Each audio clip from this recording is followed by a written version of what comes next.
మనుషులకు తట్టుకోలేని బాధ వచ్చినప్పుడు లేదా ప్రాణాంతకమైన రోగం వచ్చినప్పుడు ఈ నరకం అనుభవించే బదులు ఒక్కసారిగా ప్రాణం పోతే బాగుండు అని అనుకుంటారు. కానీ ఒక రోజు రాబోతోంది.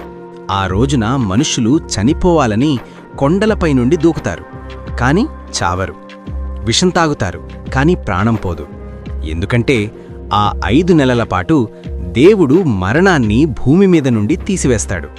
మరణం వారి నుండి పారిపోతుంది. వారు ఆ భయంకరమైన బాధను అనుభవించాల్సిందే. అసలు ఆ భూమి మీదకు రాబోతున్న ఆ రాక్షస కీటకాలేంటి? పాతాళపు తలుపులు ఎలా తెరుచుకోబోతున్నాయి? ఈరోజు మనం ప్రకటన గ్రంథంలోనే అత్యంత భయంకరమైన అధ్యాయంలోకి అడుగుపెట్టబోతున్నాం. అందరికీ వందనాలు. డైలీ బైబిల్ స్టడీ 18వ రోజుకు మీకు స్వాగతం. నిన్న డే 17లో మనం మొదటి 4 బోరలను చూశాం. భూమి మీద పచ్చని చెట్లు, నీరు, వెలుగు నాశనమైపోయాయి. కాని ఆకాశంలో ఎగురుతున్న పక్షిరాజు రాబోయే 3 బోరల గురించి అయ్యో అయ్యో అయ్యో అని హెచ్చరించింది. అంటే ప్రకృతి నాశనం కావడం కంటే భయంకరమైనది ఇంకేదో రాబోతోంది. ఈరోజు డే 18లో మనం 5వ దూత బోరను చూడబోతున్నాం. ఇదే మొదటి అయ్యో. ఇది ప్రకటన గ్రంథం 9వ అధ్యాయం 1 నుండి 12 వచనాలు. మొదటి వచనం చూడండి. 5వ దూత బూర ఊడినప్పుడు ఆకాశము నుండి భూమి మీద పడిన ఒక నక్షత్రమును చూచితిని. అగాధ జలము యొక్క బావితాలపు చెవి అతనికి ఇయ్యబడెను. గమనించండి, ఇక్కడ నక్షత్రము అంటే ఏదో రాయి కాదు. అతనికి తాలపు చెవి ఇవ్వబడింది. అంటే అతనొక వ్యక్తి. బైబిల్లో చాలాసార్లు దేవదూతలను నక్షత్రాలతో పోల్చారు.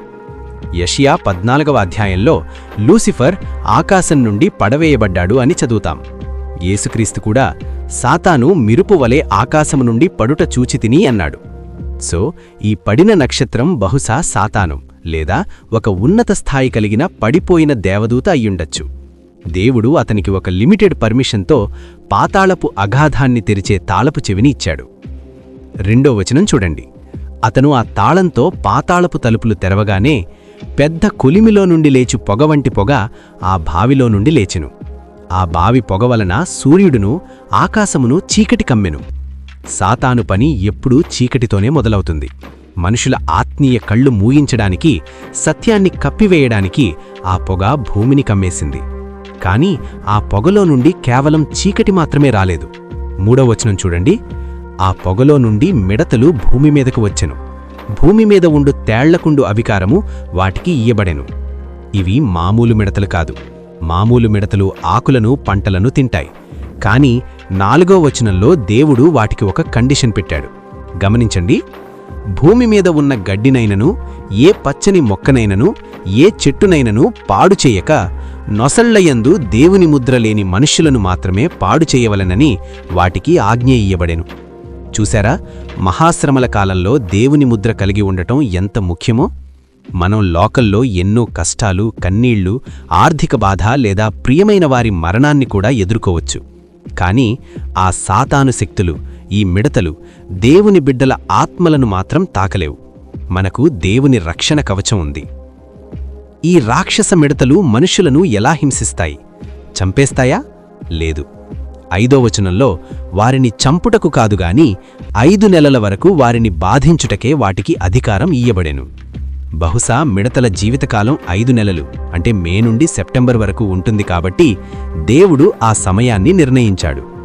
వాటి బాధ ఎలా ఉంటుందంటే, తేలు మనిషిని కుట్టినప్పుడు కలుగు బాధ వలె ఉండును. తేలు కుడితే మనిషి చనిపోడు, కాని నరాలన్నీ లాగేసి ఊపిరి ఆడక ప్రాణం పోతున్నట్లు విలవిలలాడిపోతాడు. ఈ దయ్యపు మిడతలు మనుషులను అలాగే కొడతాయి. ఈ బాధ భరించలేక మనుషులు ఏం చేస్తారో 6వ వచనంలో ఉంది.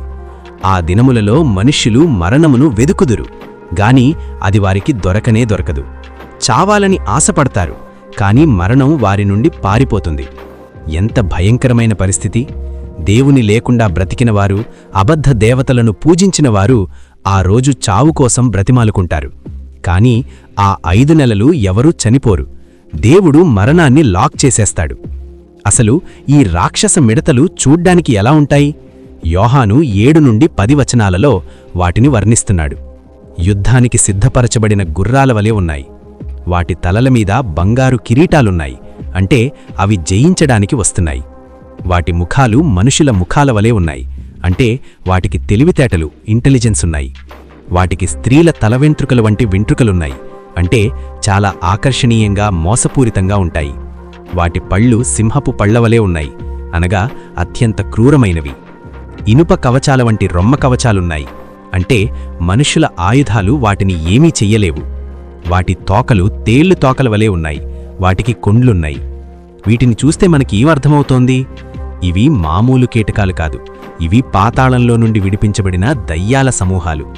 ఈ రోజుల్లో హిందువు, ముస్లిం లేదా ఇతర ఏ మతాల వారైనా సరే సత్యదేవుడైన యేసుక్రీస్తును వదిలేసి చీకటి శక్తులను, విగ్రహాలను ఆశ్రయిస్తే చివరకు ఆ చీకటి శక్తులే వారిని ఇలా హింసిస్తాయి అని దేవుడు చూపిస్తున్నాడు.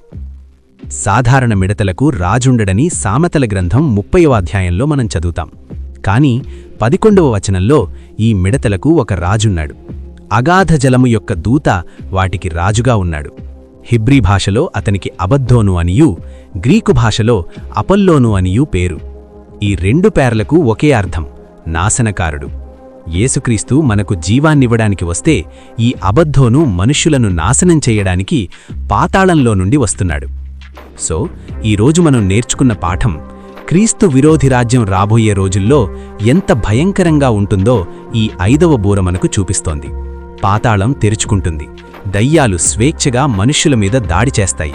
మరి మనం ఎలా తప్పించుకోవాలి? కత్తి పట్టుకుంటే ఈ దయ్యాలను జయించలేం. ఈ ఆత్మీయ పోరాటంలో మన ఆయుధాలు వేరు. ఉపవాస ప్రార్థనలతో దేవుని సన్నిధిలో గడపడం ద్వారానే, పరిశుద్ధాత్మ శక్తి ద్వారానే మనం ఇలాంటి ఆత్మీయ దాడులను జయించగలం. మీ నుదుటి మీద దేవుని ముద్ర ఉన్నంతవరకు ఏ అబద్ధోనూ, ఏ నాశనకారుడు మిమ్మల్ని తాకలేడు. భయపడకండి, దేవునిలో వేర్లు నాటి ప్రార్థనలో స్థిరంగా ఉండండి. ఇక్కడితో మొదటి అయ్యో ముగిసింది. కాని 12వ వచనం చెబుతోంది, ఇంకనూ 2 అయ్యోలు రానయ్యున్నవి. రేపు డే 19లో 6వ దూత బూర ఊదబోతున్నాడు. అదే 2వ అయ్యో. ఈసారి యూఫ్రటీస్ నది దగ్గర బంధించబడిన 4 భయంకరమైన దేవదూతలు విడిపించబడతారు.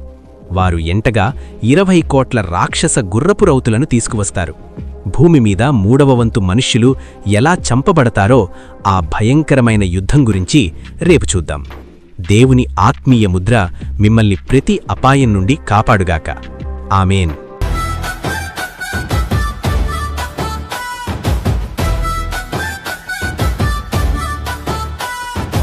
ఐదవ దూత బూర ఊదగా అగాధము తెరవబడెను. సూర్యుడు చీకటి కమ్మగా మిడతలు పైకి వచ్చెను. దేవుని ముద్ర లేని వారిని 5 నెలలు బాధించెను. తేలు కుట్టిన వేదనతో మనుషులు మరణమును వెదికిరి. మరణము వారి నుండి పారిపోయే గడియ వచ్చెను.